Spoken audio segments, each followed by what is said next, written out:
So that's the family room. And in this video, I'm gonna share how you can transform any room, big or small, into something cool with LED lights. Now what you don't see is really the attention to detail. That's the lights, the placement of the lights, how bright the lights are, the color selection, and lots more.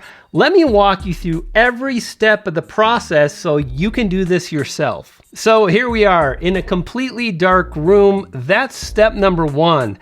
Close the blinds. Pull down the curtains. Eliminate any light coming in from windows. Turn off any monitors, any cell phones. Any light coming in is really the enemy. And here's why. By introducing artificial lighting as we move forward, we can really control those settings again and again and again, allowing us to create pleasing looking videos without much thought. More on that as we move forward.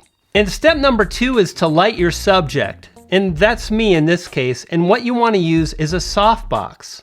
So I'll slowly increase the light of my softbox to level 49. And there you have it. I'm well lit. I'm not overexposed. I look pretty good. And yet look at the room. It looks so ordinary, but we're going to change that up. Now, before we move on, let's talk about the light I'm using and what you want to think about. The word is soft diffused light. I guess that's 3, but stick with me.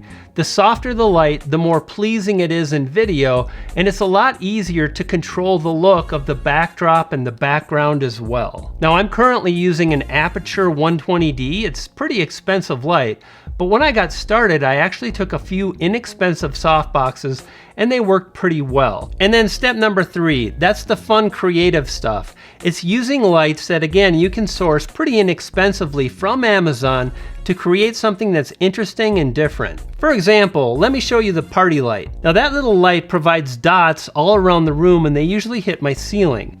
So that's not a whole lot of light, but we've got a long way to go.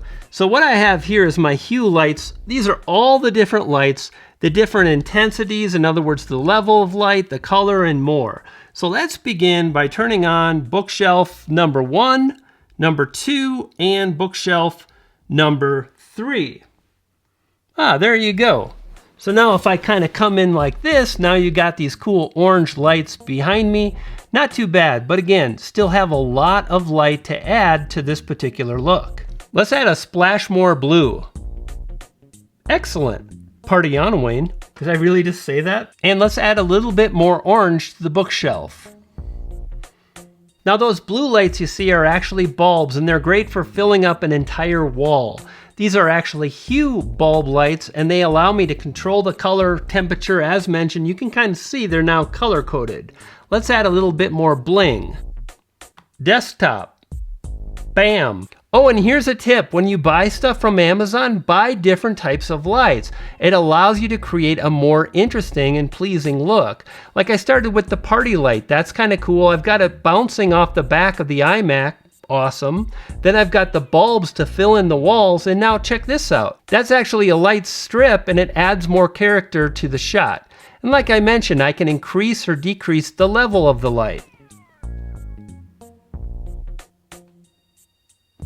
There it is, barely on, a little bit more, and really, really bright. And we'll leave it on about right. That looks great. All right, we're getting there, but we still have a few more lights, and I want to share some tips on how to get the very best looking video with the setup you got. So what you're looking at now, that's an RX100 Mark V from about 4 years ago. It's a pocket camera with a small sensor. It's an amazing camera, but it's limited. And what I'm shooting on now is actually the Sony ZV-1, very similar to the RX100.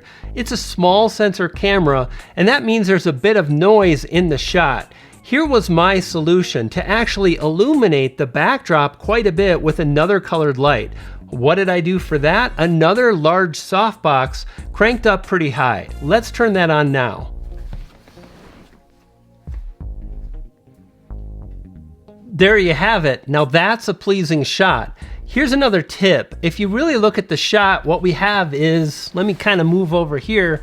We got some oranges and some blues. Those are very complementary colors. That's the thing you really want to focus on. And when you check out a color wheel, you'll notice that the blue and the orange are opposite each other. That means they really complement one another and they create a pleasing look. So that's the whiteboard, and up close you'd see that I've really got the settings for my camera all measured out, all written out, so I can duplicate this look again and again and again.